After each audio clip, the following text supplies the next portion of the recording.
Hey you guys, so today I'm going to be taking cuttings of different plants for overwintering and just wanted to show you how I do it. Alright, so the first plants are these Tradescantias that I had at the feet of my elephant ears all summer. And I take a cutting about this long and simply remove the bottom leaves, and then I'll show you what I'm doing next. Let me take a couple of more. You can see how long they've gotten, some of them. Look at that. Do this. You don't even need your pruners.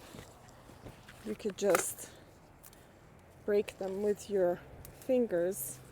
Tradescantias are one of the easiest plants to propagate. In more warm climates, they pretty much grow like a weed everywhere. But they are not hardy to my area, so I have to overwinter them. Another plant that I wanted to take cuttings off is this Ivy League burgundy pelargonium or geranium. And I was never into geraniums, but this one is just so stunning. Plus it is a trailing geranium, so it actually cascades over this window box like 5 feet down.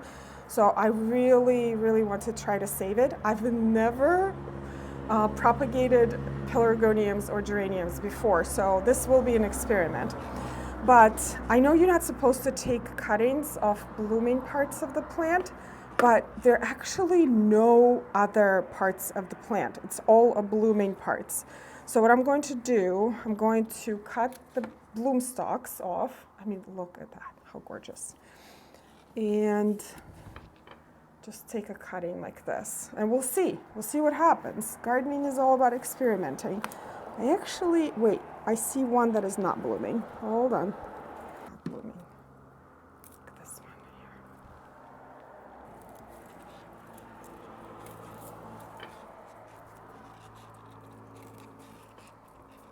Okay, I think I have enough cuttings of this one. Another plant I always take cuttings of is a Coleus. This one is gorgeous. It's called Campfire. Very autumn-like colors. One of the easiest plants to propagate, and this is about a length of a cutting. This is actually too long. Again, remove the lower leaves. Make sure you take the soft cuttings, not the woody ones. After I take the cuttings, I spray them with insecticidal soap like this one, because propagating plants is fun, but having them have some insects and dealing with them all winter is not fun at all. There are two ways that I use to propagate my cuttings, and it's water propagation and also using potting mix. But I love water propagation because it is mess-free, it is very fast. All you need is a jar of water and your cuttings. With using the potting mix, you have to find the pots, you have to find the potting mix, you're making a mess. But let's say you came home from work and there's frost coming, you need to take your cuttings. All you need is a jar of water and your cuttings. And then all you do is place your cuttings in a jar of water, and that's it. You are done. Now, I do have a potting mix here in this pot because I am going to propagate the geraniums that way, because I don't know a lot about geraniums yet. I know they can also be propagated in water, but I'm going to try to start with the potting mix first. Okay, so here are my geranium cuttings and my pot with potting mix. I watered this really well. Let's water it just a little bit more so it's moist. I'm going to remove 2 lower leaves on the cutting. So this is a node, and what I do is stick it in the potting mix. And I like to propagate my cuttings at the edge of the pot, because when the roots come out, they start to bounce off the edge, and actually this creates kind of more robust root system. Again, remove these. I know some people use rooting hormone, but it's kind of a hit or a miss, so I'm just not going to use it. And if you guys want to skip this part, because this is, again, very experimental for me, you can go ahead and kind of fast forward, because I don't want to set up anyone for failure. But we're all learning together, I guess. But what I'm going to do next from my little research that I've done is I'm going to cover these cuttings with a little plastic baggie, because I want to keep the humidity up here. All right, here's the plastic baggie. Just do this. Create a little greenhouse.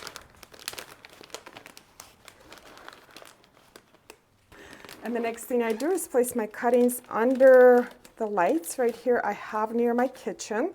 This is actually my seed starting station and also propagation station, because obviously I'm not using this for seed starting, but this is a great place to propagate your cuttings because they actually do need bright light. So if you have a bright windowsill, you can place them there, but if you have grow lights, you can also place them under grow lights. That will create really, really high quality cuttings. So for example, I could show you just how quickly Tradescantia's root. These cuttings I took about a week ago. And look at that. Look at all of those roots.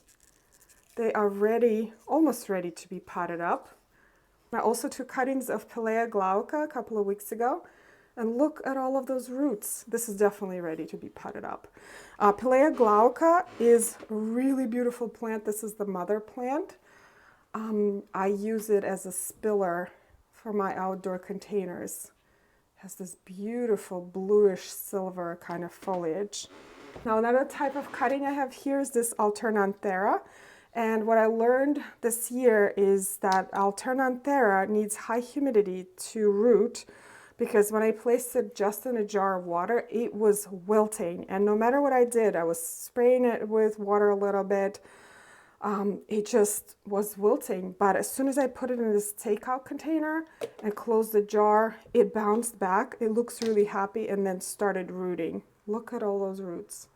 Almost ready to be potted up. Alternanthera is a really beautiful seasonal plant for outside.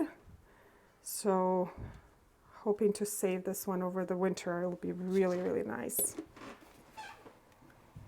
Important thing to do when you do water propagation is removing those lower leaves, because if you don't and you place it in water, you can see they're floating in water there, and they will eventually start to rot and taint the water, which will rot the entire cutting. So all you have to do is just remove them, actually remove 2 sets of them, and place it in water, just like this. Very easy. After my cuttings root, like this Pelea here, I pot them up, and I use potting mix. I actually like to use seed starting mix because it has very little nutrients. If you have too much nutrients, the newly rooted cuttings may rot. So seed starting mix works really well. I also don't like using a really large pot. I start with a smallish pot like this because it's very easy to overwater a large pot. So I go small, and here we go, all done. Now here's one thing that could happen to these cuttings now. A lot of times they fail within the first month of planting, and the reason being is because people keep this potting mix too dry. Because these cuttings have been in the water for so long, the roots actually used to having a lot of water around them. So I water these freshly planted cuttings a lot. Sometimes I would even have like a little plate of water and have them sit there for like an hour or so. a day for the first couple of days to make sure that they soak up the water. That kind of increased my chance of survival of these cuttings by a lot. So yeah, definitely water these babies more in the first couple of weeks after planting. I do overwinter some plants as mother plants, like this Campfire Coleus, but what ends up happening is that they get enormous over the winter season. So by the end of the winter, this thing is huge and also can get quite leggy. So I take cuttings at the end of the winter of this plant. I would literally take it all the way down to like 6 inches of the ground, because the mother plant will reflush beautifully. And I also will have a ton of cuttings to populate my summer containers. So I do that with Coleus. I also overwinter Streptocarpella as a mother plant because it looks beautiful in the plant room. It continues blooming throughout the winter season. But at the end of the winter, I also cut it almost all the way to the ground, and I take a lot of cuttings. Same applies to this gorgeous Plicthranthes right here that is blooming right now. It does become extremely leggy by the end of the winter, and I take cuttings, and then the plant reflushes itself. I also love to keep this Tradescantia. This is a Tahitian bridal veil. It has the most delicate, tiny white flowers. I love that plant. I'm just a sucker for like a fluffy, tiny flowers. And I prune this Tradescantia a lot over the winter as well, take cuttings. And Tradescantias in general benefit from pruning a lot. That keeps them a lot bushier. Now, with all of that said, you don't have to go as big with overwintering your tender plants as I do. If your space does not allow, if you have a small windowsill, you can overwinter maybe 3 or 5 types of plants. But the reason I recommend it is because sometimes there are varieties that I find in the nurseries that I would not be able to find for years to come. For example, my favorite irisine, or one of my favorite plants, I only saw for sale once in 5 years. So I have been overwintering that plant for 5 years. So if you have those favorite varieties that you like to save and grow again next season, totally makes sense. If there's some common varieties, I guess you could just forego this whole process and just purchase new ones next spring. But I love the process of taking cuttings, overwintering plants. This is my indoor winter gardening season. It's one of my favorites. It just keeps me alive during the winter. But also, you save a lot of money this way. So for example, this Coleus right here, when you take cuttings at the end of the winter, you will have a ton of cuttings to populate your summer containers. Anyway, I hope this tutorial shows you how to take cuttings and how to overwinter your tender plants and use them again the following season. And thank you so much, you guys, for watching today's video. I hope you learned something new, and I will see you in the next one. Bye.